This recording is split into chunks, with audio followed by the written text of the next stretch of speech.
rival was making fun of Hannah, was provoking Hannah, was making life unbearable. The Bible said that Hannah would cry and cry and cry because the rival would call her names, would make fun of her, would provoke her, and would make Hannah feel so bad. The Bible said Hannah would cry and not even eat.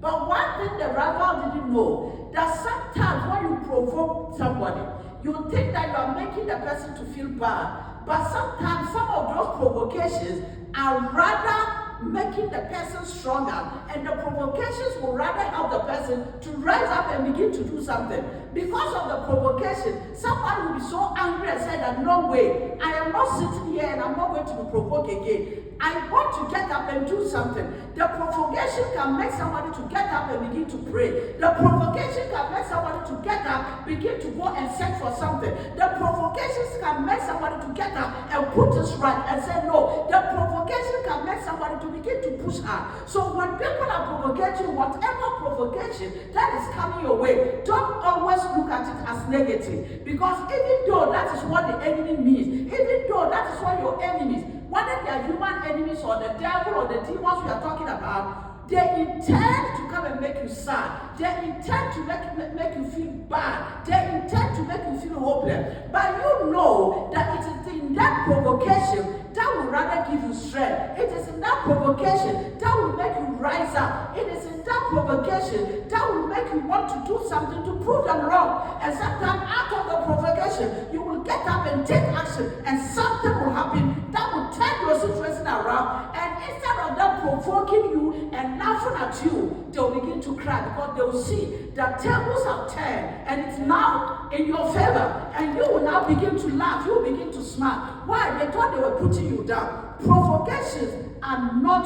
always negative per se. Although the one provoking intended it so, but God will turn it around. It will be like a weapon in your hand that you are going to use to turn your negative story around. It is going to be like a weapon in your hand that you are going to use to wipe away your tears. It's going to be like a door that you are going to enter into your destiny. So provocations will come, but let us always look at the positive side of it. Hallelujah. And the Bible said Hannah cried and would not eat. When I was talking about David, I made mention that there are some crying that are not helpful, that are not needed. And so when David and his men came and they were crying, they were wasting time. That cry at that point was not necessary. And later on I explained why. And the same way, the Bible is telling us that Hannah's rival provoked Hannah, and Hannah cried and would not eat. Now, anytime Hannah's rival provoked Hannah and saw that Hannah was crying, guess what? She was happy. And she did it more because that's what she wanted. Anytime she provoked Hannah, she saw that evening Hannah would not eat dinner. So she was happy. She was winning. You say you married the same man with me. I will show you where Pepper lies. So she made that difficult, and Hannah would stand in front of this woman and cry. That was a big mistake. Never cry and let the enemy see your tears. Hallelujah. Amen. Never allow the enemy to see you miserable. Because that is his purpose, that is his aim, that is his agenda. The enemy doesn't want to see you happy. He wants to see you sad.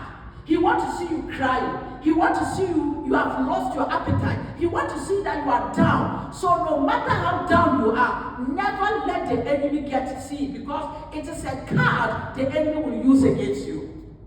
So while she was crying, the rival was happy and kept provoking her, and kept making it. And Hannah kept crying, When you read the Bible, you realize that over the years, when Hannah kept crying and not eating, nothing happened.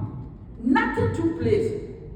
Her solution was still the same. She didn't have a child. She couldn't conceive because she was not doing the right thing.